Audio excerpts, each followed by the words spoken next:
আমি আপনাদের সম্মুখে কোরআনে পাকের সূরা হামিম সাজদা থেকে একটি আয়াত তেলাওয়াত করেছি। আমার তেলাওয়াতকৃত আয়াতগুলোর মধ্যে আল্লাহ পাক রব্বুল আলামিন মুমিনদের জন্য, ঈমানদারদের জন্য অনেক বড় একটা সুসংবাদ দান করেছেন, অনেক বড় সুসংবাদ। আল্লাহ বলেছেন, তাতানাজ্জালু আলাইহিমুল মালাইকাতু আল্লা তাখাফু ওয়া লা তাহজানু ওয়া আবশিরু বিল জান্নাতিল্লাতী কুনতুম তুআদুন। মানুষের জীবনের সবচেয়ে কঠিন মুহূর্ত হলো মানুষ যখন মৃত্যুর মুখোমুখি হয়। মৃত্যু এসে যখন মানুষের দুয়ারে হাজির হয়, ওই সময়টা হলো একজন মানুষের সবচেয়ে কঠিন সময়, কঠিন মুহূর্ত। মৃত্যু যন্ত্রণা সবচেয়ে ভয়াবহ এক কঠিন যন্ত্রণার নাম। এই মৃত্যুর সময়ে যখন মানুষ ভয়াবহ বিপদের সম্মুখীন হয়, মানুষ প্রচন্ড আতঙ্কের মধ্যে থাকে, মানুষের মধ্যে ভয় এমনভাবে তাকে গ্রাস করে রাখে যে মানুষ সেই ভয়ে ভীত সন্ত্রস্ত হয়ে পড়ে। ঠিক এই কঠিন সময়ে কিছু মানুষের কাছে আল্লাহর পক্ষ থেকে একদল নূরানী ফেরেশতা এসে হাজির হয়ে যায়। তখনও তারা জীবিত এবং তারা ইহকাল এবং ইহ জগতেই তারা থাকতেই, দুনিয়ার জীবনে থাকতেই এক শ্রেণীর মানুষের কাছে আল্লাহর পক্ষ থেকে ফেরেশতাদের আগমন ঘটে। ফেরেশতারা আল্লাহর পক্ষ থেকে দুটো বার্তা নিয়ে আসে। একটা বার্তা হলো, একটা সংবাদ হলো আল্লা তাখাফু ওয়া লা তাহজানু। তাদেরকে অভয় বাণী শোনায়, বলে যে তোমাদের ভয়ের কোনো কারণ নাই, চিন্তার কোনো কারণ নাই। মরণ নিয়ে চিন্তা করো না, কবরের আযাব নিয়ে চিন্তা করো না, হাসরের পরিস্থিতি নিয়ে তোমরা টেনশন করো না, পুলসিরাত কিভাবে পার হবে এগুলো নিয়েও তুমি কোনো চিন্তা করো না, তোমার কোনো ভয়ের কারণ নাই। আল্লাহ আমাদেরকে এই অভয় বাণী তোমার কাছে পৌঁছানোর জন্য আল্লাহ আমাদেরকে দুনিয়াতে পাঠিয়ে দিয়েছেন। প্রথম এই অভয় বাণী দেয়। এরপরে তারা বলে, ওয়া আবশিরু বিল জান্নাতিল্লাতী কুনতুম তুআদুন। আরেকটা সুসংবাদ দেয়, একটা শুভ সংবাদের বার্তা দেয়, বলে এই পুলসিরাতটা পার হয়ে আল্লাহ তোমাকে জান্নাত পর্যন্ত পৌঁছায় দিবেন। তোমাকে দুনিয়া থেকে বেহেশত পর্যন্ত পৌঁছানো পর্যন্ত এই পূর্ণ সময়ের তোমার নিরাপত্তা এবং তোমার সব কিছু খেয়াল রাখার জন্য আল্লাহ আমাদেরকে পাঠিয়ে দিয়েছেন। নাহনু আউলিয়াউকুম ফিল হায়াতিদ দুনিয়া ওয়া ফিল আখিরাহ। এই যে ফেরেশতারা বলে, এই যে আমরা যে আসলাম তোমার কাছে, তুমি আর যেই কয় মুহূর্ত বেঁচে আছো আমরা তোমাকে ছেড়ে যাব না। তুমি কবরে যাবা, আমরা তোমাকে ছেড়ে যাব না। তুমি হাসরে উঠবা, আমরা তোমাকে ছেড়ে যাব না। তুমি পুলসিরাত পার হবা, আমরা তোমাকে ছেড়ে যাব না। জান্নাত পর্যন্ত পৌঁছায় দিয়ে তারপরে আমাদের ডিউটি শেষ হবে। কারণ জান্নাতে যাওয়ার পর তো তোমাকে আর খুঁজে পায়নি। বেহেশতে যাওয়ার পর তারপরে তো আর তোমার কোনো প্রয়োজন, কোনো কিছুরই অভাব হবে না। ওয়ালাকুম ফিহা মা তাশতাহি আনফুসুকুম। যা চাইবে সেখানে তোমাদের জন্য সমস্ত আপ্যায়নের ব্যবস্থা থাকবে। নুজুলাম মিন গফুরির রহিম। আল্লাহর পক্ষ থেকে তোমার জন্য সব ধরনের মেহমানদারির আয়োজন থাকবে। মুহতারাম হাজিরিন, এরকম একটা সুসংবাদ মৃত্যুর সময়ে, জীবনের কঠিনতম মুহূর্তে যখন আমাদের ভয়ে শরীর কাঁপতে থাকবে, ভয়ে সারা শরীর স্তব্ধ হয়ে যাবে, ভয়ে আমরা শিহরিত হয়ে যাব, সেই কঠিন সময়ে এরকম একটা নূরানী ফেরেশতাদের দল সুসংবাদের বার্তা নিয়ে আসুক, এটা আমাদের প্রয়োজন আছে না নাই? আপনারা চাই কিনা? কে কে চাই হাত উঠিয়ে দেখি। আল্লাহ পুরা মাজমাকে কবুল করেন। আমাদের সকলকে আল্লাহ পাক রব্বুল আলামিন এই সৌভাগ্য দান করুন। কথা হলো, এই সৌভাগ্য লাভ করবে কারা? আল্লাহর কোরআন তাদের পরিচয় তুলে ধরেছে। সবাই পাবে না, কিছু মানুষ পাবে। এই সৌভাগ্য যারা পাবে, কোরআনে পাক তাদের দুটি বৈশিষ্ট্য উল্লেখ করেছে। কয়টা বৈশিষ্ট্য? তাদের দুটি বৈশিষ্ট্যের কথা আল্লাহর কোরআন উল্লেখ করেছে। প্রথম বৈশিষ্ট্য হলো ইন্নাল্লাযীনা ক্বালু রাব্বুনাল্লাহ, যারা বলবে আমাদের রব হলেন কে। ইন্নাল্লাযীনা ক্বালু রাব্বুনাল্লাহ, যারা বলবে আমাদের রব হলো আল্লাহ। এক আল্লাহর রুবুবিয়তের ঘোষণা করা, এক আল্লাহকে রব বলে ঘোষণা করা, মেনে নেওয়া, এবং এক আল্লাহর রুবুবিয়তকে বিশ্বাস স্থাপন করা, এটা হলো প্রথম বৈশিষ্ট্য। যারা তাদের জীবনে একমাত্র আল্লাহকে রব মানবে, এক আল্লাহকে রব বলে ঘোষণা করবে, আল্লাহ পাক রব্বুল আলামিন ওই শ্রেণীর মানুষের জন্য এই মহা সৌভাগ্যের ব্যবস্থা করবেন। এটা হলো প্রথম গুণ, যে রব মানতে হবে কাকে? এক আল্লাহকে। দুই নম্বর বৈশিষ্ট্য হলো সুম্মাস্তাকামু, শুধু আল্লাহর উপর ঈমান আনলেন, একত্ববাদকে বিশ্বাস করলেন, আল্লাহর রুবুবিয়তের ঘোষণা দিলেন। এই এক ঘোষণা দিয়েই শেষ নয়, বরং দ্বিতীয় বৈশিষ্ট্য হলো মৃত্যু পর্যন্ত এই ঘোষণার উপর অটল এবং অবিচল থাকতে হবে।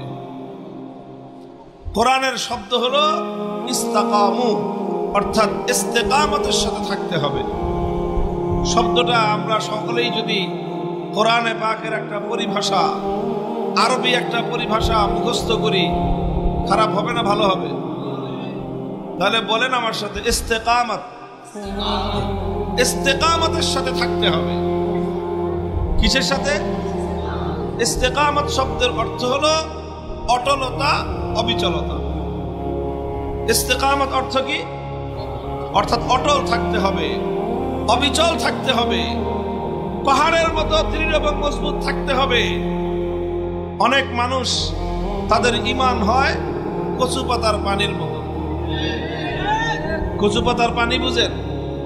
কচু পাতার পানি মানে দেখতে খুব সুন্দর লাগে।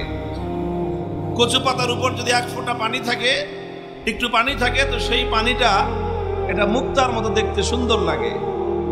কিন্তু দেখতে যতই সুন্দর লাগুক, কচু পাতার উপর এই পানির কোনো স্থায়িত্ব নাই। সামান্য একটু বাতাসের ঝাপটা যদি এসে লাগে আর পাতাটা যদি একটু কাত হয়ে যায়, তাহলে মুক্তার মতো দেখতে ওই পানিটা আর কচু পাতার উপর থাকতে পারে না। মুহূর্তের মধ্যে সেটা পড়ে যায় এবং সেই পানি আর খুঁজে পাওয়া যায় না। তাহলে কচু পাতার উপরে পানি দেখতে সুন্দর লাগে, দেখতে সুন্দর লাগলে কি হবে?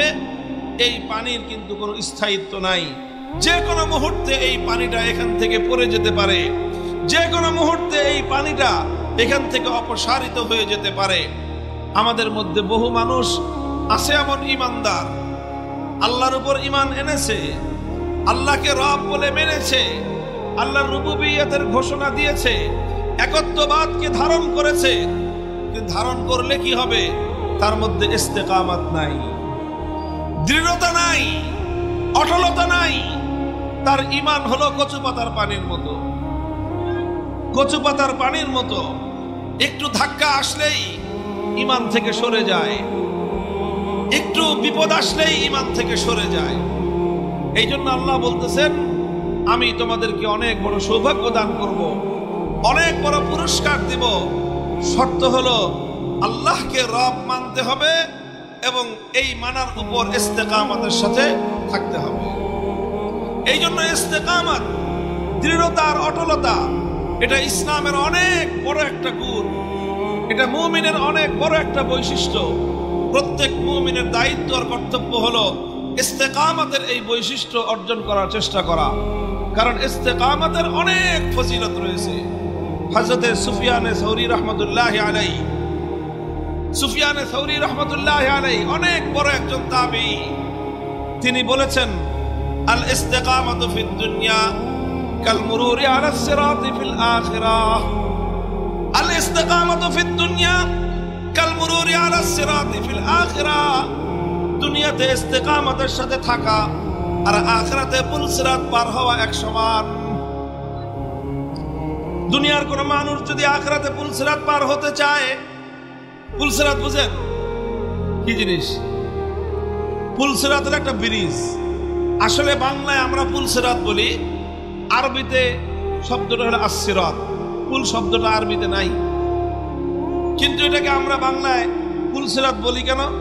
বাংলায় বলে, উর্দুতে বলে, ওখান থেকে শব্দটা বাংলায় পুলসিরাত ব্যবহার হয়। মূলত আখিরাতে আমরা যখন কবর থেকে উঠব, আখিরাতের যখন আমাদের জিন্দেগি শুরু হবে, তো আখিরাতের জীবনের একটা ম্যাপ, একটা চিত্র হলো এরকম যে যেখানে আমরা সকলে জড়ো হব, সমস্ত মানুষ, সেটা হলো হাসরের মাঠ। এই হাসরের মাঠে দুনিয়ার সব মানুষ একত্রিত হবে। হাসরের মাঠের ঠিক উল্টা দিকে হলো আল্লাহর জান্নাত এবং বেহেশত। একদিকে হাসরের ময়দান, আর এর উল্টা দিকে কি? বেহেশত এবং জান্নাত। আর এই হাসরের মাঠ এবং বেহেশতের মধ্যখানে হলো জাহান্নাম। মাঝখানে কি? একদিকে হাসরের মাঠ, তারপরে জাহান্নাম, তারপরে বেহেশত। সুতরাং আমরা সব মানুষ থাকবো কোথায়? হাসরের মাঠে। যাইব কোথায়? যাইতে চাই কোথায়? বেহেশতে যেতে চাই। হাসরের মাঠ থেকে যদি কেউ বেহেশতে যেতে চায়, মাঝখানে কি? মাঝখানে হলো জাহান্নাম। এখন এই জাহান্নাম পার হওয়া ছাড়া বেহেশতে যাওয়ার কোনো রাস্তা নাই। জাহান্নাম পার হবেন কিভাবে? আল্লাহ পাক রব্বুল আলামিন এই জাহান্নামটা পার হওয়ার জন্য একটা ব্রিজ তৈরি করবেন। এই ব্রিজের এক মাথা থাকবে হাসরের মাঠে, তার আরেক মাথা থাকবে আল্লাহর বেহেশত এবং জান্নাতে। ওয়া ইম মিনকুম ইল্লা ওয়ারিদুহা কানা আলা রাব্বিকা হাতমান মাকদিয়া। আল্লাহর কোরআন বলেছে, দুনিয়ার কোন মানুষ যদি জান্নাতে যেতে চায়, আল্লাহর বেহেশতে পর্যন্ত পৌঁছতে চায়, তাহলে জাহান্নামের উপর দিয়ে ব্রিজ পার হওয়া ছাড়া ভিন্ন কোনো রাস্তা নাই। There is no alternative way. Alternative কোনো রাস্তা নাই, বিকল্প কোনো পথ নাই যে অনেক দিকে ঘুরে যাবেন, কোনো রাস্তা নাই। একমাত্র পুলসিরাত পার হয়ে তারপরে জান্নাতে যেতে হবে। যারা পুলসিরাত পার হতে পারবে তারা জান্নাতে যেতে পারবে, যারা পুলসিরাত পার হতে পারবে না তাদের কপালে বেহেশতও জুটবে না। তো এই যে পুলসিরাত এবং এই যে জাহান্নামের উপর দিয়ে যে ব্রিজ, এই ব্রিজ পার হইতে চান কে কে বলেন? আল্লাহ কবুল করেন সবাইকে।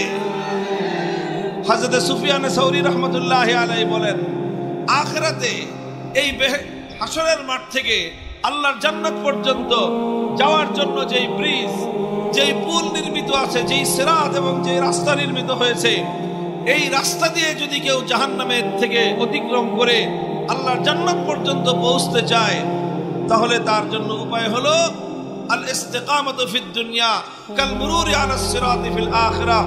দুনিয়াতে যে ইস্তিকামতের সাথে থাকবে, আখিরাতে সে পুলসিরাত পার হতে পারবে। যে আখিরাতে পুলসিরাত পার হতে চায়, সে যেন দুনিয়াতে ইস্তিকামতের সাথে থাকে। ইস্তিকামত দৃঢ় থাকা, ঈমানের উপর অটল থাকা, ঈমানের উপর অবিচল থাকা, ঈমানের উপর অনড় থাকা, এটা মুমিনের অনেক বড় বৈশিষ্ট্য। এই বৈশিষ্ট্য ছাড়া মুমিন প্রকৃত অর্থে মুক্তি এবং নাজাত লাভ করতে পারবে না। এই জন্য শাইখুল ইসলাম ইবনে তাইমিয়া রাহমাতুল্লাহি আলাইহি বলেছেন, আল ইস্তিকামাতু আফজালুল কারামা। এই পৃথিবীতে অনেক মানুষের অনেক কারামতি আছে। কারামতি তো বুঝেন, ওয়া কারামাতুল আউলিয়া হাক্কুন। আমরা আল্লাহ ওয়ালাদের কাছ থেকে নানা রকম কারামাত দেখতে পাই, জানতে পাই, শুনতে পাই। আল্লাহ ওয়ালাদেরকে আল্লাহ পাক রব্বুল আলামিন কারামাতের এই বৈশিষ্ট্য আল্লাহ দান করেন যে তাদের অনেক অলৌকিক আল্লাহ পাক রব্বুল আলামিন সক্ষমতা দান করেন। এটাকে বলা হয় কারামাত, বাংলায় আমরা বলি কেরামতি। শাইখুল ইসলাম ইবনে তাইমিয়া রাহমাতুল্লাহি আলাইহি বলেন, আকাশে শূন্যের উপর দিয়ে উড়ে যাওয়া এটা বড় কারামত নয়, আগুনের উপর দিয়ে হেঁটে যাওয়া এটা বড় কারামত নয়, মুহূর্তের মধ্যে এক দেশ থেকে আরেক দেশে চলে যাওয়া এটা বড় কারামত নয়। বরং এই পৃথিবীতে মানুষের জন্য সবচেয়ে বড় কারামত হলো একজন মানুষ যদি ইস্তিকামতের সাথে অটল আর দৃঢ় থাকতে পারে, সেটাই হলো দুনিয়ার সবচেয়ে বড় কারামত। এটা অনেক বড় কারামত।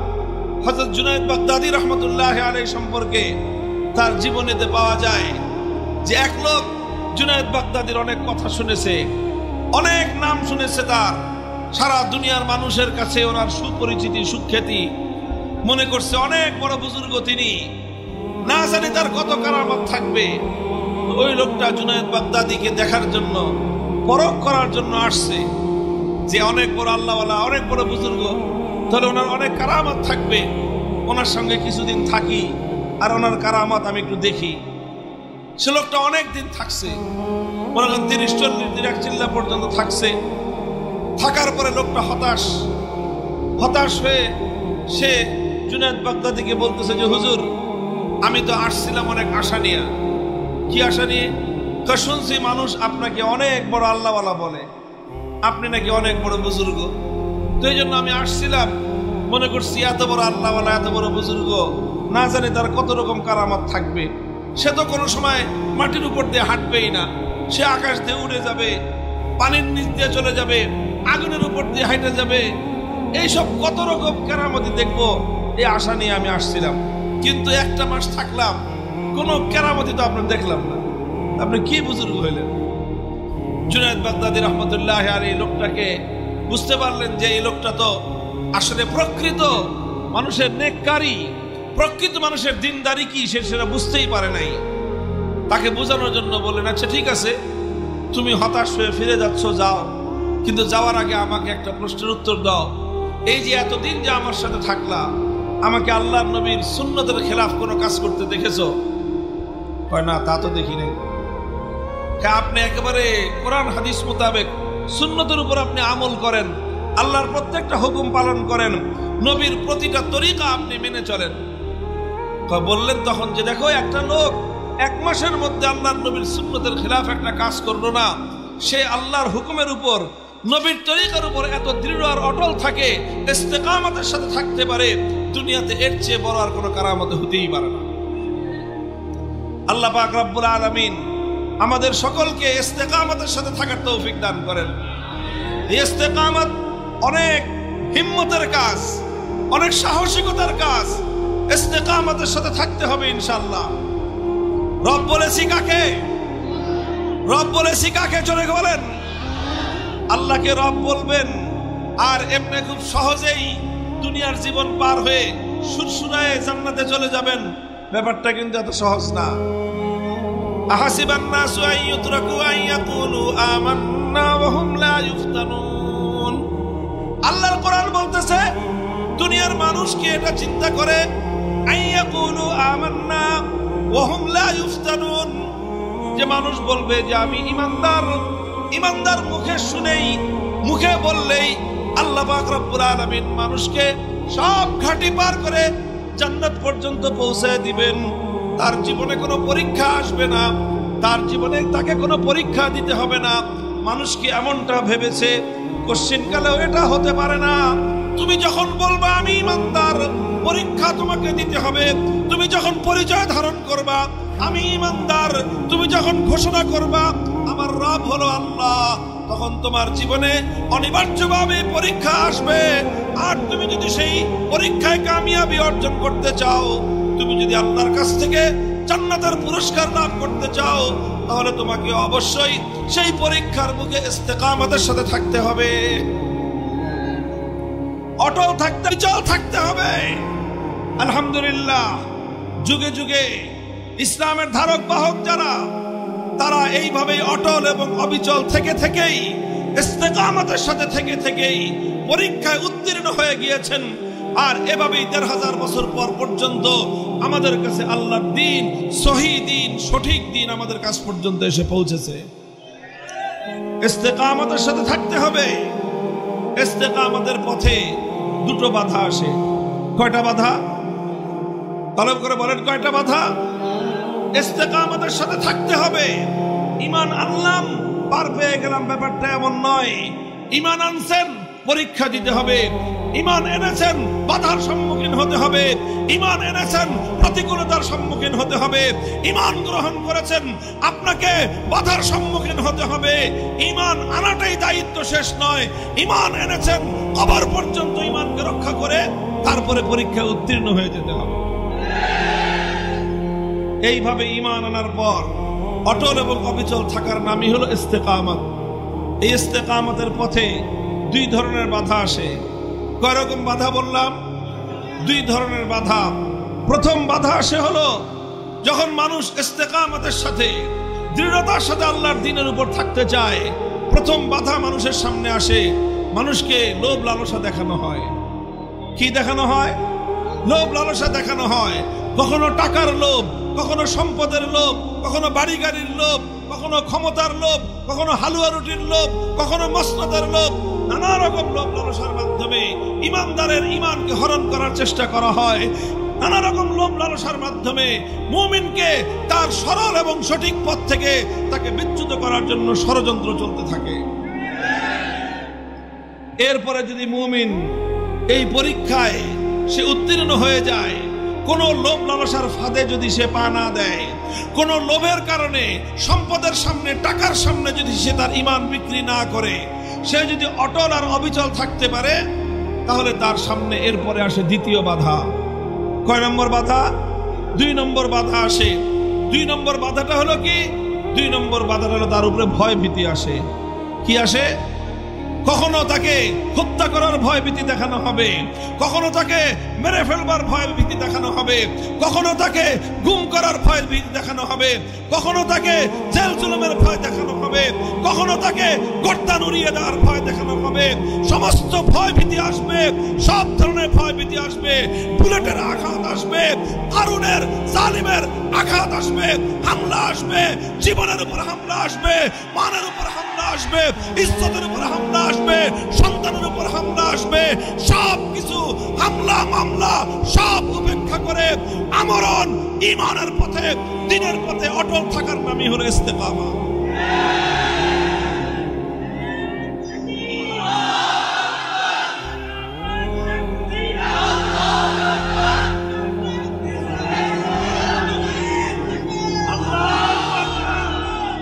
প্রথম বাধা কি বললাম? লোভ লালসা।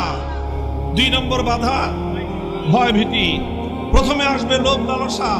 যারা লোভের সামনে কাত হয়ে যাবে, লোভের সামনে যারা আত্মসমর্পণ করবে, লালসার সামনে, দুনিয়ার স্বার্থের সামনে যারা পরাজিত হয়ে যাবে, তাদের জীবনে কোনো ভয় ভীতি নাই, তাদের জীবনে কোনো সমস্যা আসবে না। দুনিয়াতে তাদের সামনে সব ধরনের সুযোগ সুবিধা, বাতিল শক্তি, ইসলাম বিরোধীরা তার সমস্ত সুযোগ সুবিধা করে দিবে। আর যারা এই লোভ লালসার সামনে ঈমান বিক্রি করবে না, যারা লোভ লালসার সামনে মাথা নত করবে না, যারা লোভ লালসার ফাঁদে পড়ে নিজেদের ঈমানকে ধ্বংস করবে না, মনে রাখতে হবে শুধু লোভ লালসার পরীক্ষা দিয়েই উত্তীর্ণ হওয়া যাবে না। অধিকাংশ ক্ষেত্রে দ্বিতীয় বাধা আসবে। সেই বাধার নাম হলো ভয় আসবে, ভীতি আসবে, হুমকি আসবে, হামলা আসবে, মামলা আসবে, এমনকি জীবন দেওয়া রাখতে পারে, রক্ত দেওয়া রাখতে পারে। সব কিছু দিতে হলেও নিজের মধ্যে হিম্মত রাখতে হবে। দিলে সব দিব, জীবন দিলেও দিতে পারি, ঈমান ছাড়তে পারবো না। মুহতারাম হাজিরিন, বলতেছিলাম ১৫০০ বছর পর্যন্ত ঈমান মুসলমানদের কাছে এমনিতে আসে নাই। আল্লাহর এই জমিনে ঈমান এমনি টিকে নাই।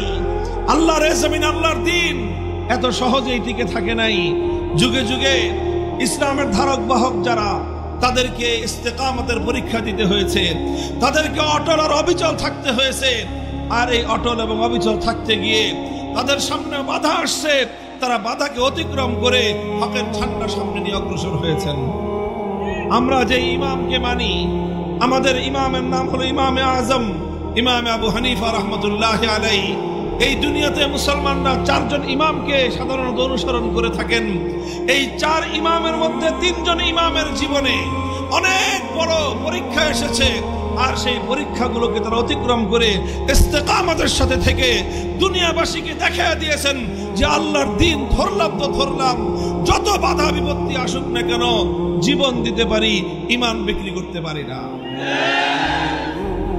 ইমাম আবু হানিফা রহমতুল্লাহ আলাইহির সামনে ওনার সময়ের যে শাসক ছিল, যে জালেম অত্যাচারী শাসক ছিল, সে অনেক জালেম ছিল, অত্যাচারী ছিল, সে মানুষের উপর জুলুম করত।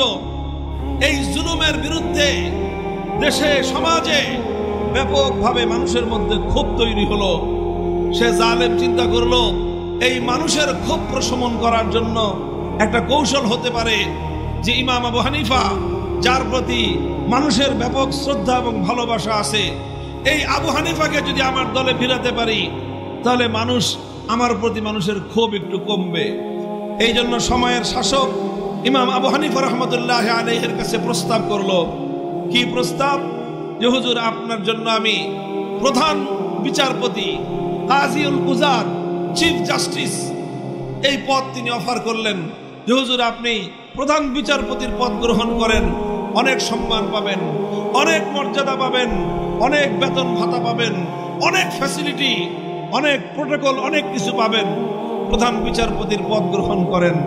ওনাকে ওনার হক পথ থেকে সরানোর জন্য, অন্যায়ের বিরুদ্ধে কথা বলার এই কণ্ঠকে স্তব্ধ করে দেওয়ার জন্য অত্যাচারী জালিম শাসক ইমাম আবু হানিফার সামনে লোভ লালসার এই ফাঁদ পাতল এবং ওনাকে ক্ষমতার মসনদের লোভ দেখালো যে আপনি বিচারপতির আসন গ্রহণ করেন। ইমাম আবু হানিফা রহমতুল্লাহ আলাইহি দেখলেন, আমি যদি অত্যাচারী জালিমের অধীনে প্রধান বিচারপতির মসনদ গ্রহণ করি তাহলে এর দ্বারা এই জালেম অত্যাচারীকে সমর্থন জানানো হবে। আমি যদি তার অধীনে প্রধান বিচারপতি হই তাহলে তার প্রতি আমাকে সমর্থন ব্যক্ত করা লাগবে। এতে মানুষ বিভ্রান্তিতে পড়বে, মানুষ মনে করবে যে ইমাম আবু হানিফার মতো লোক যদি এই জালেম শাসকের পক্ষে থাকে তাহলে আর আমরা এর বিরুদ্ধাচরণ করার দরকার কি? এই জন্য ইমাম আবু হানিফা রহমতুল্লাহ আলাইহি প্রধান বিচারপতির পদ, এত সম্মান, এত মর্যাদা, এত সুযোগ সুবিধার এই পদকে তিনি লাথি মারলেন। বললেন যে ইমাম আবু হানিফা নুমান ইবনে সাবিত কোন অত্যাচারী জালেম শাসকের অধীনে সরকারি চাকরি করবে না। লোভকে তিনি পরাস্ত করলেন, লোভের বাধাকে তিনি অতিক্রম করলেন। প্রথম বাধা অতিক্রম হলো, প্রথম বাধা অতিক্রম হলেই শেষ, এরপরে আরো বাধা আছে। এরপরে 2 নম্বর বাধা। 2 নম্বর বাধাটা কি? ভয় ভীতির বাধা। সেটা সেই বাধাই আরোপ করলো। ইমামকে পুলিশ পাঠায় জালেম অত্যাচারী শাসক অ্যারেস্ট করলো, গ্রেফতার করলো, জেলখানার অন্ধকার কারা প্রকোষ্ঠে তাকে বন্দী করলো। আর বলল, যতদিন পর্যন্ত আপনি এই প্রধান বিচারপতির পদ গ্রহণ করে আমার প্রতি আপনি সমর্থন ব্যক্ত না করবেন ততদিন পর্যন্ত কারাগার থেকে আপনার মুক্তি নাই। ইমাম আবু হানিফা বললেন, কারাকে বরণ করে নিলাম, কারাগারের অন্ধকার প্রকোষ্ঠকে বরণ করে নিলাম, বন্দিত্বকে বরণ করে নিলাম, স্বাধীনতাকে বিসর্জন দিলাম, সমস্ত কষ্টকে আমি হাসি মুখে বরণ করে নিলাম, কিন্তু আমার পক্ষে একজন অত্যাচারী জালেম শাসকের প্রতি সমর্থন ব্যক্ত করা সম্ভব নয়। তিনি ওইভাবেই জালিমের জিন্দানখানায় বন্দিত্বকে বরণ করলেন, জালিমের জিন্দানখানায় তিনি আটক থাকলেন। জালিম চিন্তা করলো, এইভাবে আটক রেখে লাভ কি? কিছুদিন পরে যদি আবার বের হয় তাহলে এই ইমামের জনপ্রিয়তা তো আরো বেড়ে যাবে। এই জন্য শেষ পর্যন্ত ঐতিহাসিকরা লেখে সে কারাগারের মধ্যে ইমামে আবু হানিফার বিরুদ্ধে ষড়যন্ত্র শুরু করলো। আর ষড়যন্ত্রমূলক ভাবে ইমামের খাবারের সঙ্গে বিষ মিশ্রিত করে, বিষ প্রয়োগ করে কারাগারের অন্ধকার 4 দেয়ালের মধ্যখানে ইমামে আজম এই পৃথিবীর ইতিহাসে, ফিকহের ইতিহাসে সর্ববৃহৎ সবচেয়ে বড় ইমামকে, এই পৃথিবীর সবচেয়ে বড় জামাতের ইমাম, যিনি পৃথিবীর সবচেয়ে বেশি মানুষ যার অনুসরণ করে, যার মাযহাব মানে, সেই মহান ইমাম ইমামে আজম নুমান ইবনে সাবিত ইমাম আবু হানিফা রাহমাতুল্লাহি আলাইহিকে শেষ পর্যন্ত বিষ প্রয়োগ করে শহীদ করা হয়েছে, হত্যা করা হয়েছে। ইমাম আবু হানিফা রাহমাতুল্লাহি আলাইহি প্রথমে লোভ লালসার সরকারি পদ এই প্রস্তাব প্রত্যাখ্যান করেছেন। এরপরে ওনার উপর ভয় ভীতি এসেছে, জুলুম নেমে এসেছে, নির্যাতন নেমে এসেছে। তিনি জুলুম আর অত্যাচারের স্টিম রোলারকে বরদাস্ত করে নিয়েছেন, জালিমের সামনে মাথা নত করেন নাই। এর নাম হলো ইস্তেকামত। এভাবে দৃঢ় থেকেছেন, আলহামদুলিল্লাহ, দৃঢ় থেকে জীবন গিয়েছে। কিন্তু ইমাম আবু হানিফা পরাস্ত হন নাই, পরাজিত হন নাই। কথা বলেন ঠিক না বেঠিক? জালেম আর মাজলুমের লড়াই চলছে। জালেম হয়তো মাজলুমকে কখনো কখনো দমন করতে পারে, জালেম কখনো মাজলুমকে হত্যা করতে পারে, জালেম কখনো মাজলুমের রক্ত দিয়ে আল্লাহর জমিন রঞ্জিত করতে পারে, জালেম কখনো মাজলুমের রক্ত দিয়ে শাপলা চত্বরের পিছতলা পথকে দান করতে পারে, জালেম কখনো মাজলুমের রক্ত দিয়ে হাটহাজারীর মাঠকে রঞ্জিত করতে পারে, জালেম কখনো মাজলুমের রক্ত দিয়ে শহীদ পারিয়াকে শহীদ পারিয়ায় পরিণত করতে পারে, জালেম কখনো মাজলুমের জীবনকে কোণঠাসা করতে পারে, জালেম কখনো মাজলুমের সম্মানের হানি ঘটাতে পারে, জালেম কখনো মাজলুমকে কারাগারের অন্ধকার প্রকোষ্ঠে বন্দী করতে পারে। কিন্তু জালেম কখনো মাজলুমের সঙ্গে, যদি মাজলুম হকের উপর থাকে, হকের সঙ্গে বিজয় অর্জন করতে পারে না।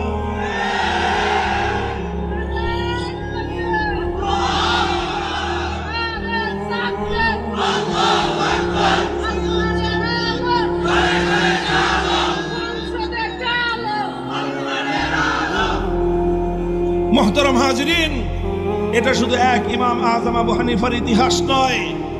ইমাম মালিক রাহমাতুল্লাহ আলাইহি, ইমাম আবু হানিফার পরে দ্বিতীয় নম্বরের ইমাম, ইমাম দারুল হিজরা মালিক ইবনে আনাস রাহিমাহুল্লাহ।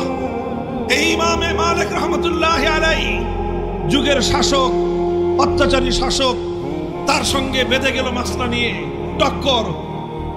শাসক বলে হুজুর মাসলা এমনি দেন, ফতোয়া এইভাবে দেন। ইমাম মালিক বললেন ফতোয়া তোমার কথায় নয়, ফতোয়া মালিক দিবে কোরআন হাদিসের কথায়। শাসক বলল যে না হুজুর এমনি ঘুরায় বলেন। ইমাম মালিক বললেন দুনিয়া ঘুরতে পারে, কিন্তু আল্লাহর কোরআন এবং নবীর হাদিস থেকে ইমাম মালিকের কলম এক চুল পরিমাণ ঘুরবে না। তিনি তার মতো কোরআন সুন্নাহ মোতাবেক তিনি ইজতিহাদ করে ফতোয়া জারি করে দিলেন। ইমাম মালিকের ফতোয়া শাসকের পছন্দ হলো না।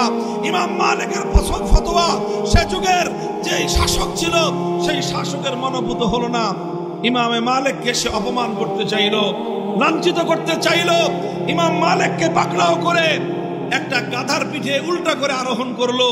গাধার মুখ যেদিকে, ইমামের মুখ উল্টা দিকে করে গাধার পিঠে আরোহণ করে বাজারে বাজারে ঘোরালো। সারা দুনিয়ার মানুষকে সে দেখালো যে আমি ইমাম মালিককে অপমান করতেছি, আমি ইমাম মালিককে লাঞ্ছিত করতেছি। গাধার পিঠে আরোহণ করাটা এটা সেই যুগে ছিল লাঞ্ছনার একটা লক্ষণ। মানুষ ঘোড়ার পিঠে আরোহণ করে, মানুষ হাতির পিঠে আরোহণ করে, মানুষ কখনো কখনো উটের পিঠে আরোহণ করে, সর্বোচ্চ মানুষ খচ্চরের পিঠে আরোহণ করে, কিন্তু গাধার পিঠে সাধারণত মানুষ আরোহণ করে না। গাধার পিঠে মাল বহন করা হয়, আবার সেই গাধার পিঠে উল্টা দিকে মুখ করায় আরোহণ করানো, এটা ছিল লাঞ্ছনা। যেমন আমাদের সমাজে কাউকে অপমান করতে চাইলে, লাঞ্ছিত করতে চাইলে গলার মধ্যে জুতার মালা দেওয়া হয়। বলেন গলার মধ্যে জুতার মালা, মালা তো দেওয়া হয়েছে, এই মালা দিয়ে কি সম্মান বাড়ে না সম্মান কমে? মালা যদি কাউকে দেওয়া হয় জুতার, তাহলে জুতার মালা গলায় দিলে তাহলে এটাকে অপমান করা হয়, এটা লাঞ্ছনা হয়, এটা অসম্মান হয়। ঠিক ওই যুগে গাধার পিঠে উল্টা দিকে আরোহণ করালে একজন ব্যক্তির সর্বোচ্চ অপমান হতো, সর্বোচ্চ অসম্মান হতো। সময়ের অত্যাচারী শাসক ইমামে মালিকের ফতোয়া পছন্দ না হওয়ার কারণে, ইমাম মালিকের মাসলা তার পছন্দ হয় নাই, এই জন্য সে ইমাম মালিককে সর্বোচ্চ লাঞ্ছিত করতে চেয়েছে, তার সম্মান ধুলায় মিশিয়ে দিতে চেয়েছে। ইমামে মালিক তার সম্মানকে কোরবান করে দিয়েছেন, আল্লাহর কোরআনের মাসলার ব্যাপারে কোনো আপোষ করেন না। আজ ১৫০০ বছর পরে, ১৩০০ বছর পরে যদি দুনিয়ার মানুষকে জিজ্ঞাসা করেন ইমাম মালিকের সম্মান কতটুকু আর সে যুগের শাসকের সম্মান কতটুকু, সারা দুনিয়ার মানুষ বলবে ১০০০ নয়, লক্ষ কোটি শাসক যদি একত্রিত করা হয় ইমামে মালিকের পায়ের ধুলার সমান মূল্য হবে না। আল্লাহ পাক ইমামে মালিকের সম্মান বৃদ্ধি করেছেন না সম্মান কমিয়ে দিয়েছেন? আল্লাহর দ্বীনের জন্য যারা তোমার সম্মান কমাতে চাবে, আল্লাহর কসম খেয়ে বলি তোমার ইজ্জত সারা দুনিয়ার মানুষ কমাতে চাইলো, তোমার সম্মানের জিম্মাদার হবেন আমার আল্লাহ। কুল ইন্নাল ইজ্জাতা লিল্লাহি জামিআ, সমস্ত সম্মান কার হাতে? কুলিল্লাহুম্মা মালিকাল মুলক তুতিল মুলকা মান তাশা ওয়া তানজিউল মুলকা মিম্মান তাশা ওয়া তুইজ্জু মান তাশা ওয়া তুযিল্লু মান তাশা। মালিক তুমি আল্লাহ, রাজত্ব তোমার হাতে, যাকে ইচ্ছা ক্ষমতা দাও, যার কাছ থেকে ইচ্ছা ক্ষমতা কেড়ে নাও, যাকে ইচ্ছা তুমি সম্মান দাও, যাকে ইচ্ছা তুমি অপমান করো, আর তুমি যাকে ইজ্জত দাও দুনিয়ার কেউ তাকে অপমান করতে পারে না। মুহতারাম হাজিরিন, এ কথা বলছি, যুগের উলামায়ে কেরাম কথাগুলি ভালো করে বুঝবেন।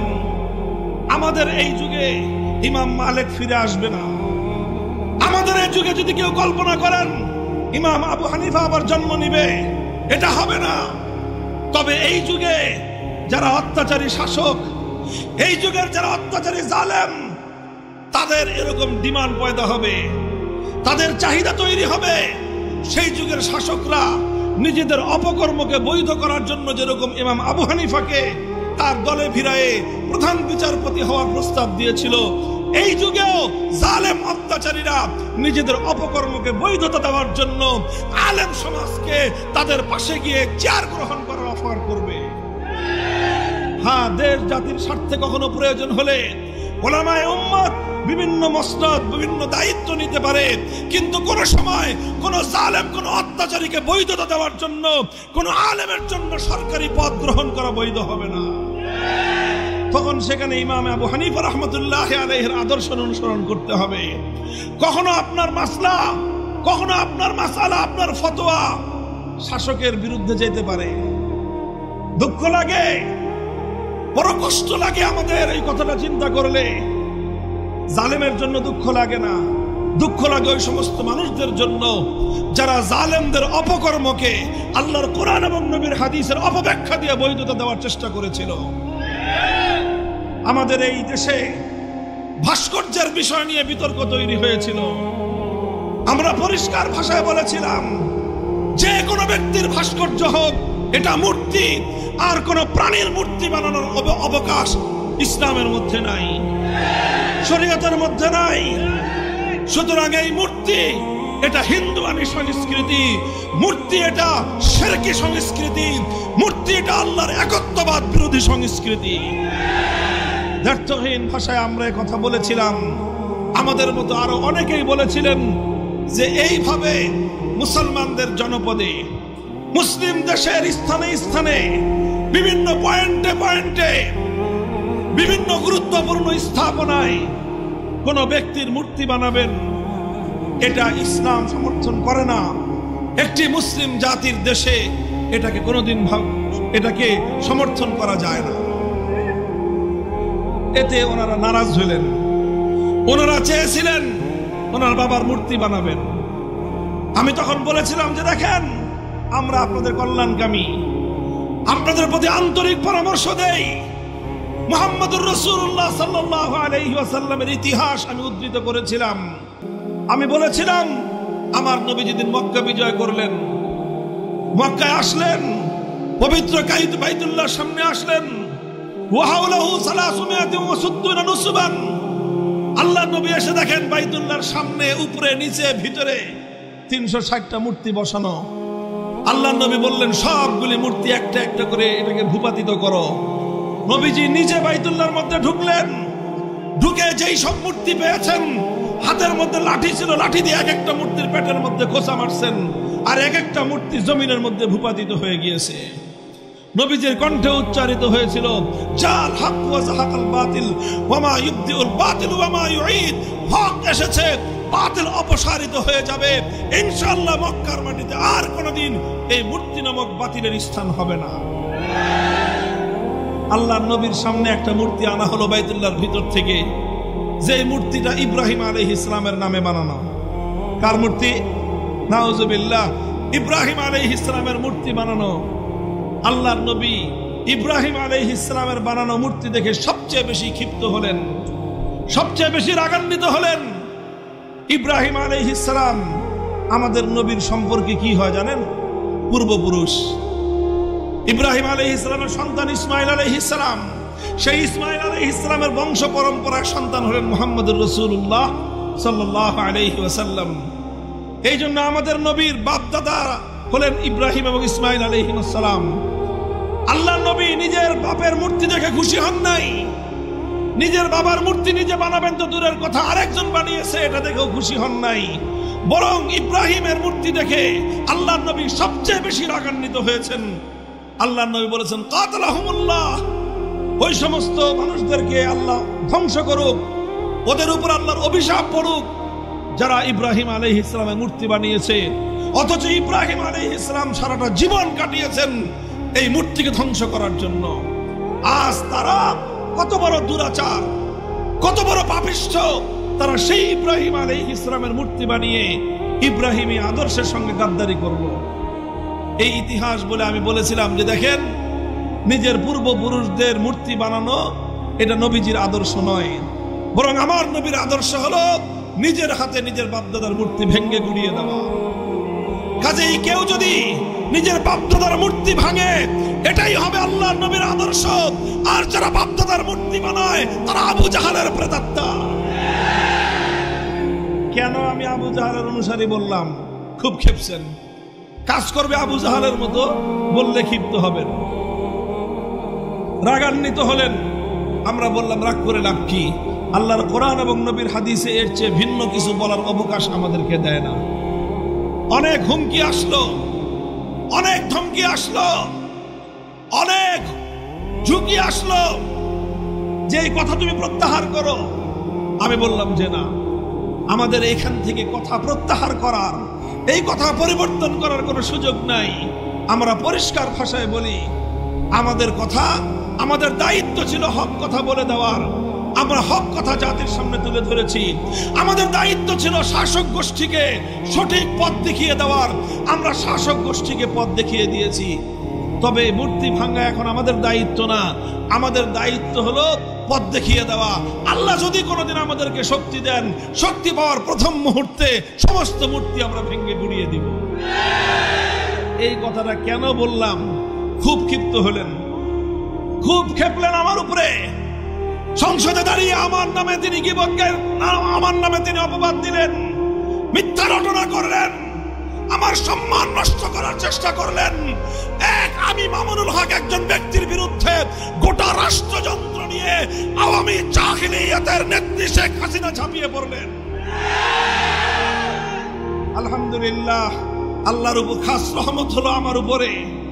আমি দুর্বল মানুষ, কিন্তু এদেশের 100 বছরের বৃদ্ধ থেকে নিয়ে শুরু করে 4 থেকে 5 বছরের শিশুরা পর্যন্ত 5 ওয়াক্ত নামাজের পরে আমার জন্য দোয়া করলেন। আল্লাহর ঘর জিয়ারতকারীরা বাইতুল্লাহর গিলাফ ধরে ধরে আমার জন্য দোয়া করেছেন। মুলতাজামে দাঁড়িয়ে আমার জন্য দোয়া করেছে। হাজার হাজার কোরআনের খতম এদেশের নারী পুরুষরা ঘরে ঘরে আমার জন্য তেলাওয়াত করলেন। লক্ষ লক্ষ টাকা আমার মুক্তির জন্য মানুষ সাদাকা করলেন। অসংখ্য রাকাত নামাজ পড়ে তারা আমার জন্য আল্লাহর কাছে সাহায্য কামনা করলেন। এই লক্ষ মানুষের দোয়া আমি ভেসে গেলাম। আলহামদুলিল্লাহ, আলহামদুলিল্লাহ। আমার কথা প্রত্যাহার করতে হয় নাই। হয়তো 3 বছরের জুলুম বরদাস্ত করতে হয়েছে, হয়তো 3 বছরের জন্য কারা প্রকোষ্ঠে নিক্ষিপ্ত হতে হয়েছে, হয়তো কিছুদিনের জন্য অপবাদের বোঝা বহন করতে হয়েছে, হয়তো কিছুদিনের জন্য জালিমের রক্তচক্ষুতে পড়তে হয়েছে, কিন্তু আলহামদুলিল্লাহ হকের ঝান্ডা ধরে নিয়ে মাটির মধ্যে পড়েছিলাম। চূড়ান্ত বিজয় আল্লাহ আমাদেরকেই দান করেছেন, জালিমকে আল্লাহ উৎখাত করে দিয়েছেন।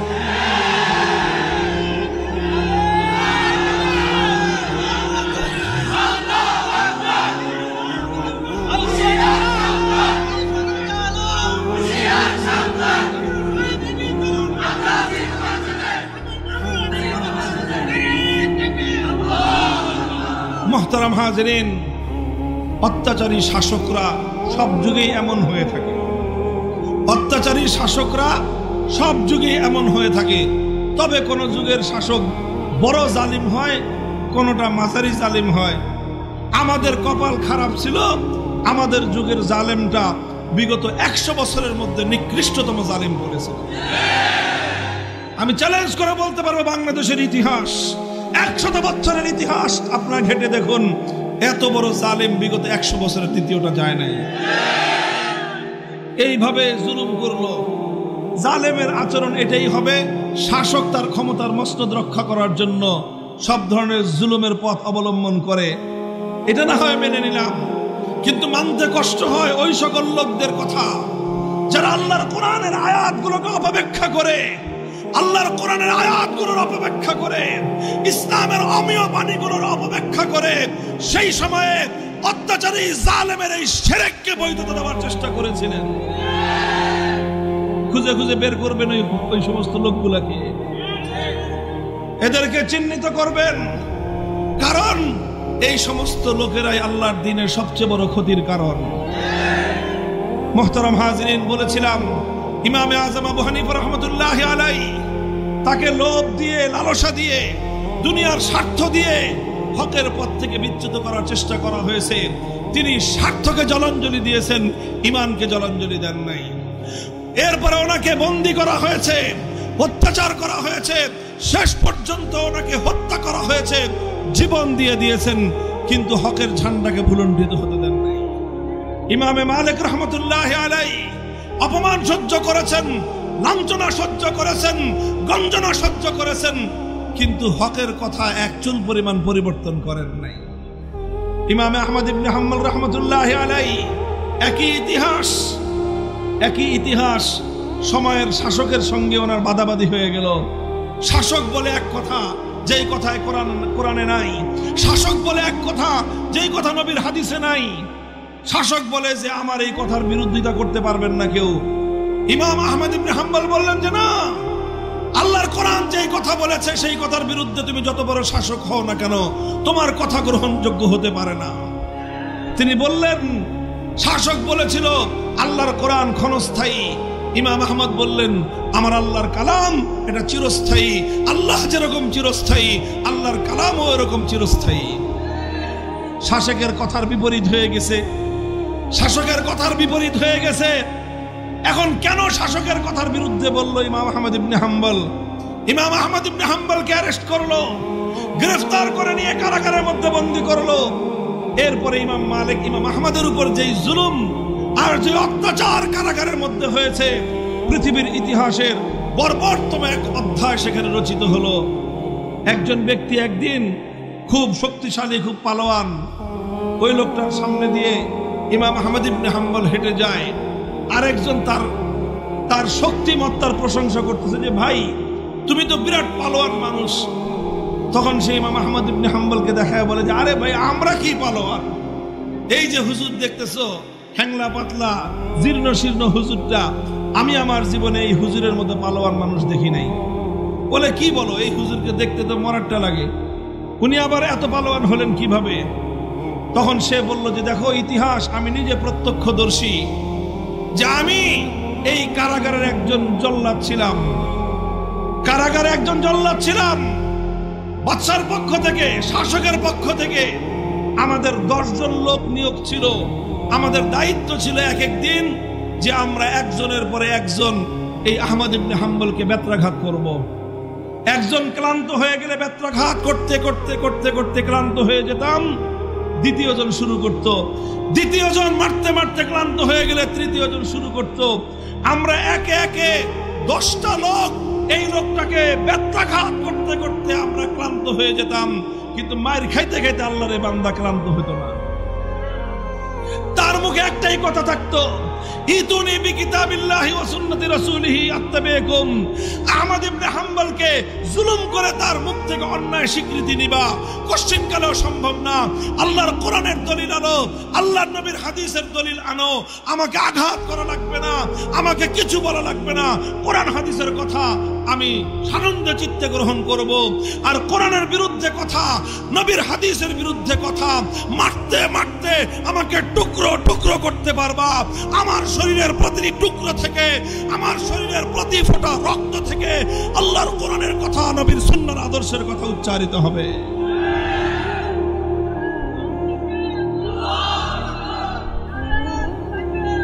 মুহতারাম হাজিরিন, কথা খুব লম্বা বলবো না।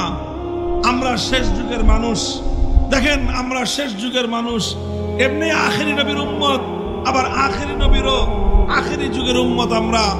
আমরা দুর্বল, আমাদের পক্ষে কঠিন পরীক্ষা দিয়ে পাশ করা বড় কঠিন।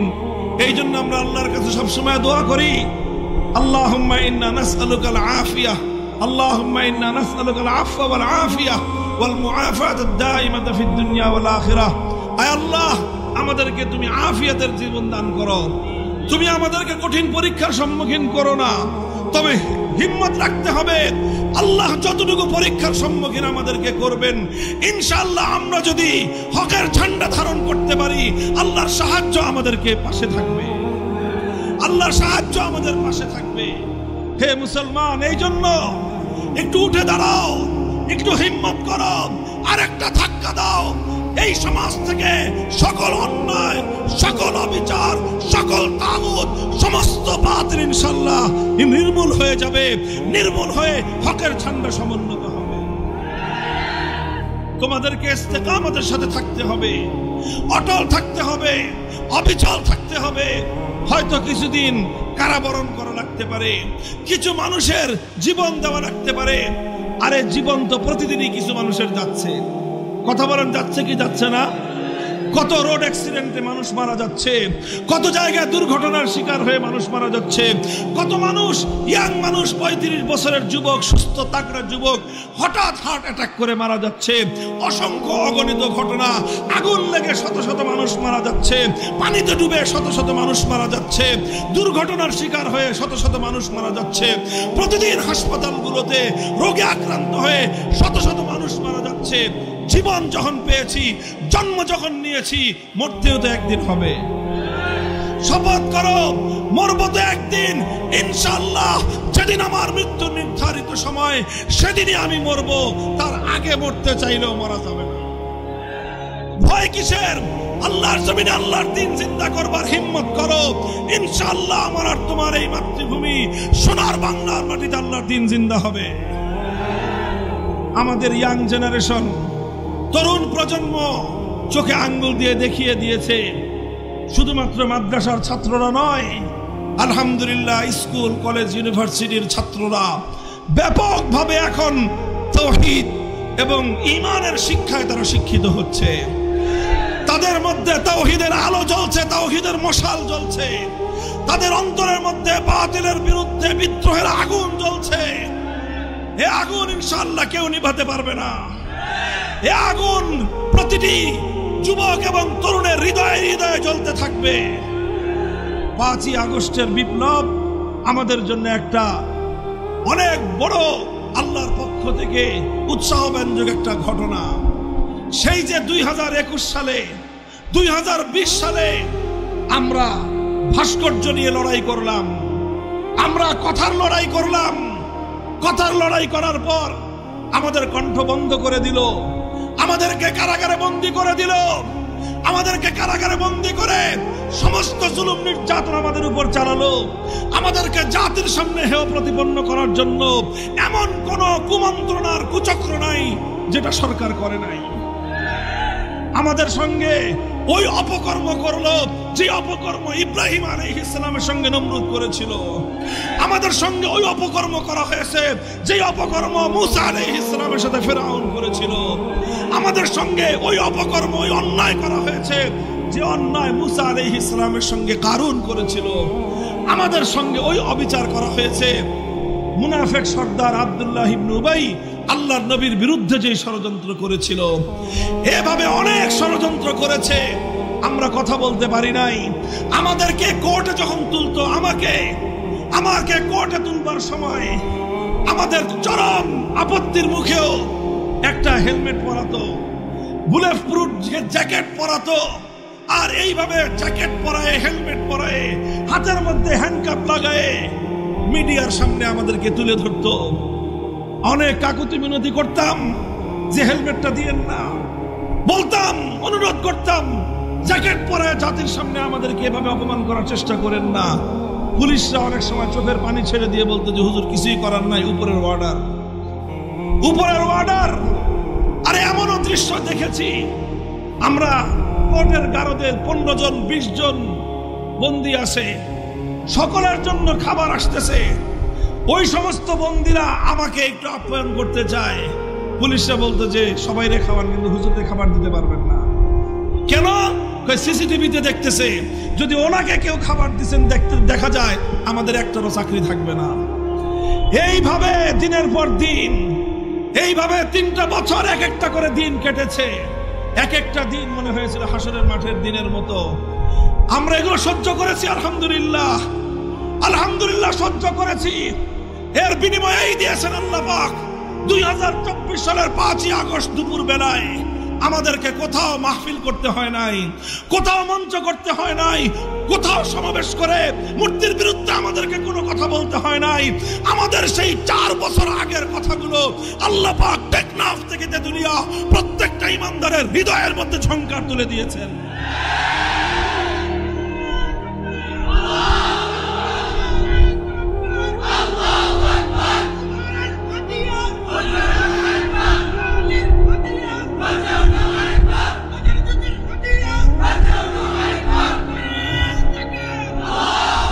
এক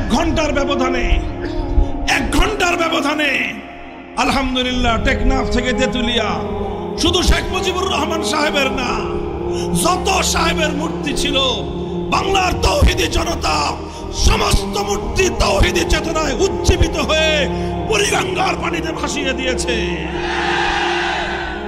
দেশপ্রেমিক সেনা সদস্যরা পর্যন্ত তাদের সেই সংরক্ষিত জায়গাতেও কোনো মূর্তি রাখে নাই। সুপ্রিম কোর্টের মতো সংরক্ষিত জায়গা, আমরা বলেছিলাম মুসলমানদের বিচারালয়, মুসলমানদের আদালত, থেমিসের মূর্তি বসায়েন না। ওনারা আমাদের কথাটা শুনে বিল্ডিং এর সামনের থেকে নিয়ে বিল্ডিং এর ভিতরে মাঝখানে সংরক্ষিত জায়গায় থেমিসের মূর্তি বানায় রাখছে, বা সেই থেমিসের দেবীর মূর্তি বসায় রাখছে। 5ই আগস্টের পরে যে জিজ্ঞেস করলাম, ভাই থেমিসের মূর্তিটা কই? হুজুর মূর্তি তো নাই, ওই যে মূর্তির পিছনে যে বেদি ছিল ওই বেদিরও কোনো খবর নাই। আমাদের তো কাউকে কিছু বলতে হয় নাই, মানুষের মনে মনে এই আওয়াজ কে তুলে দিয়েছেন?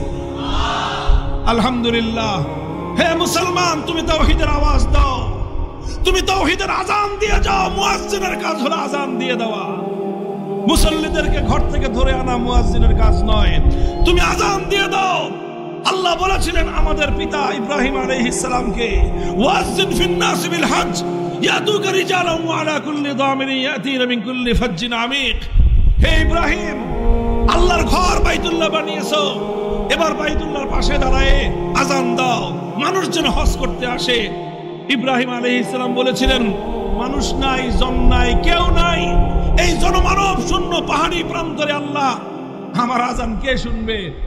আল্লাহ বলেছিলেন, ইব্রাহিম তুমি আজান দাও, কিয়ামত পর্যন্ত তোমার এই আজান পৃথিবীর প্রতিটা মানুষের কর্ণকুহরে পৌঁছে দাও, আমি আল্লাহর জিম্মাদারি।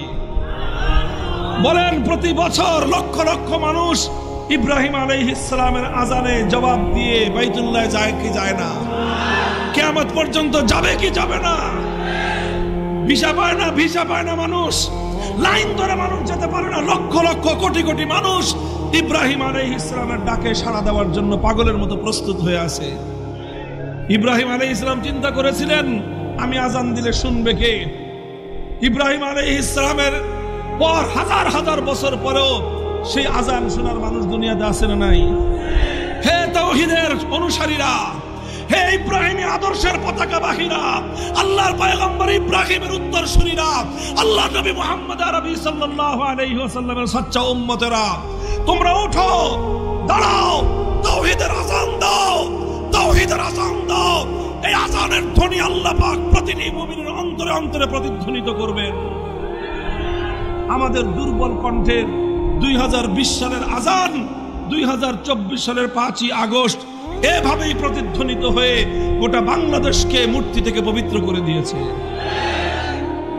ভবিষ্যতে যারা জুলুম করবেন ইতিহাসগুলো পড়ে নেবেন, ভবিষ্যতে ইতিহাসগুলো পড়ে নেবেন। ওলামায়ে কেরামকেও বলবো, ইনশাআল্লাহ সুম্মা ইনশাআল্লাহ মাথায় পাগড়ি বাঁধেন, আল্লাহর দ্বীনের জন্য নিজেদেরকে একটু পেশ করেন। আল্লাহ তো আমাদের কাছ থেকে ইমাম আবু হানিফার মতো এত কঠিন পরীক্ষা নেবেন না, আল্লাহ আমাদের কাছ থেকে ইমাম মালিক আর ইমাম আহমদের মতো এত কঠিন পরীক্ষা নেবেন না। আমরা দুর্বল, আমরা একটু কদম উঠাই, একটু সাহস করি, আল্লাহ পাক ইনশাআল্লাহ সাহায্য করবেন এবং হকেরই বিজয় হবে ইনশাআল্লাহ। কথা বলেন ঠিক না বেঠিক? মুহতারাম হাজিরিন, ইনশাআল্লাহ এভাবে আল্লাহর দ্বীনের জন্য প্রস্তুত আছি তো? প্রস্তুত আছেন তো? 5ই আগস্টের বিপ্লব মনে রাখবেন, এটাকে যে যেইভাবে ব্যাখ্যা করুক না কেন, এটাকে যে যেভাবে বিশ্লেষণ করুক না কেন, 5ই আগস্টের যে অভ্যুত্থান, এর যে বিপ্লব, এই বিপ্লবের যেই দৃশ্য সারা দুনিয়া দেখেছে, একটা দৃশ্যই দেখার মতো হয়েছে, সেই দৃশ্যটা হলো মূর্তির অপসারণ। কাজেই 5ই বিপ্লবের আইকনিক যে সিম্বল, 5ই আগস্ট বিপ্লবের আইকনিক সিম্বল হলো মূর্তির বিরুদ্ধাচরণ। এদেশের মানুষ মূর্তিকে বরদাস্ত করে না। হিন্দুরা তাদের মন্দিরে মূর্তি রাখবে, সেটা তাদের ধর্মীয় ব্যাপার, ওটা নিয়ে আমাদের আপত্তি নাই। কিন্তু মুসলিম জনপদে রাষ্ট্রীয়ভাবে কোনো মূর্তি বানানো যাবে না। যদি আবার কেউ অপকর্ম করে, আবার শাহজালালের উত্তরসূরিরা আবার গৌর গোবিন্দের বিরুদ্ধে মাঠে নামবে ইনশাল্লাহ। হ্যাঁ, প্রস্তুত আছেন তো? পাহারাদারি করবেন, পাহারাদারি। আমি একটা কথা আমি এই গ্রেফতারের আগেও বলতাম, এখনো বলি, এই দেশে আমরা ভাড়াটিয়া হিসেবে থাকবো না। এটা খরিদা সূত্রে জমিনের মালিক আমরা। টাকা দিয়ে কিনি নাই, বুকের রক্ত দিয়ে কিনেছি। 200 বছর পর্যন্ত ইংরেজদের বিরুদ্ধে লড়াই করেছে আমাদের পূর্বপুরুষরা, স্বাধীনতার সংগ্রাম করেছে আমাদের পূর্বপুরুষরা। হাজী শরীয়তুল্লাহ তিতুমিররা এমনিতেই লড়াই করে নাই, আল্লাহর দ্বীন কায়েম করার জন্য লড়াই করেছে। আর সেই স্বাধীন ভূখণ্ডে উড়ে এসে তোমরা জুড়ে বসবা, আমাদের কাছ থেকে ভাড়া চাইবা, একেবারে হাত ভেঙে ধরায় দিব হাতের মধ্যে। হিম্মত নিয়ে থাকবেন এদেশে। জোরে কথা কই, কয় হুজুর খালি জোরে কথা কয়। বেটা, আমি জোরে কথা বলুন না তো? তোরা যারা গায়রুল্লাহর কথা বলিস, তোরা যারা মাখলুকের কথা বলিস, তোদের কথা বিড়ালের মতো হবে, আমাদের কথা সিংহের মতো হবে। কারণ আমরা তো ওই রবের কথা বলি, আসমান আর জমিনের মধ্যে যে রবের চেয়ে বড় আর কেউ নাই। আল্লাহ বলেছিলেন, ইয়া আইয়ুহাল মুদ্দাসসির কুম ফানজির ওয়া রাব্বাকা ফাকাব্বির ওয়া সিয়াবাকা ফাতাহহির ওয়ার রুজা ফাহজুর। আমার নবী কম্বল গায়ে দিয়ে ঘুমায় আছে, আল্লাহ ডাক দেন, হুজুর উঠেন উঠেন, আরে কম্বল ফালান, আপনার রবের বড়ত্বের কথা ঘোষণা দেন, চাদর ফালায় দেন, এই জমিনে যত মূর্তি আছে সমস্ত মূর্তির হাত থেকে আমার জমিনকে মুক্ত করেন। কাজেই যারা আল্লাহু আকবার বলবে, যারা বলবে আল্লাহ সবচেয়ে বড়, তার আওয়াজ হবে সবচেয়ে বড়।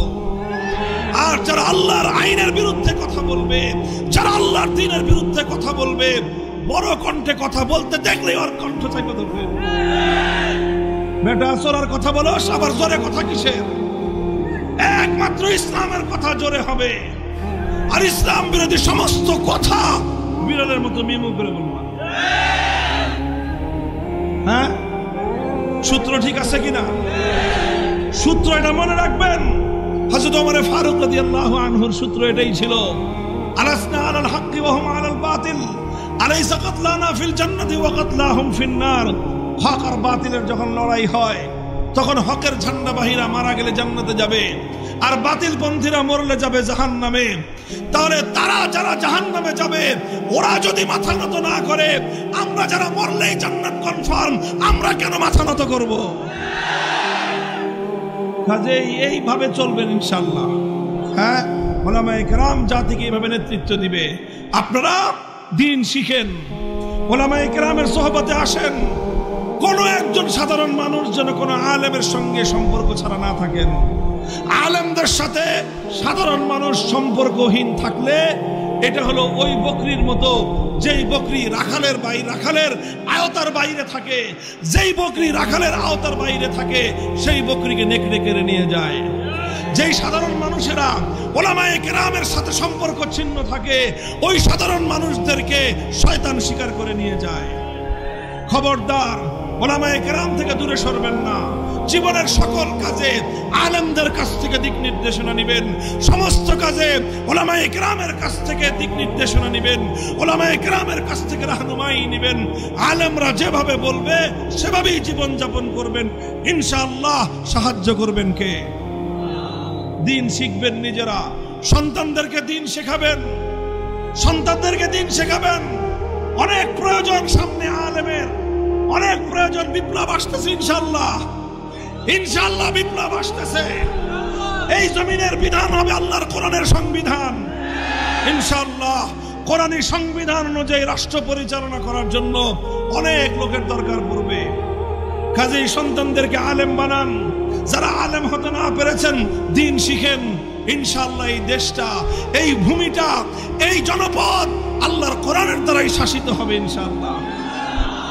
দাওয়াত এবং তাবলীগে ওলামাদের সঙ্গে যাবেন, আলেমদের নেতৃত্বে সেখানে গিয়ে 3 দিন সময় দিবেন, সেখানে চিল্লা দিবেন, দিন শিখবেন, ইসলাম শিখবেন, আর হৃদয়ের মধ্যে হকের যে আলো সেটা প্রজ্বলিত করবেন। আলেমদের সঙ্গে যোগাযোগ রাখবেন, ইনশাআল্লাহ সুম্মা ইনশাআল্লাহ। আল্লাহ চাহে তো আমাদের এই দেশ, আমাদের এই ভূমি, আমাদের এই জনপদ অচিরেই পূর্ণাঙ্গ ইসলামী শাসনের আওতায় পরিচালিত হবে। আমরা ইস্তেকামতের সাথে থাকবো সকলে। আল্লাহ কবুল করুন, তৌফিক দান করেন। নলচক মাদ্রাসাকে আল্লাহ কবুল করেন, এলাকাবাসীকে আল্লাহ পাক তার দ্বীনের সৈনিক হিসেবে কবুল করেন। ওয়া আখিরু দাওয়ানা আলহামদুলিল্লাহি রাব্বিল আলামিন। আসসালামু আলাইকুম ওয়া রাহমাতুল্লাহ। সুবহানাল্লাহি ওয়া বিহামদিহি সুবহানাল্লাহিল আযীম। আল্লাহুম্মা সাল্লি আলা মুহাম্মাদিন ওয়া আলা আলি মুহাম্মাদ কামা সাল্লাইতা আলা ইব্রাহিম ওয়া আলা আলি ইব্রাহিম ইন্নাকা হামিদুম মাজিদ। আয় আল্লাহ ইলাহুল আলামিন রব্বুল আলামিন, আমাদের মাহফিলকে আপনি কবুল ফরমান। দীর্ঘ সময় পর্যন্ত উলামায়ে কেরামের কাছ থেকে আয় আল্লাহ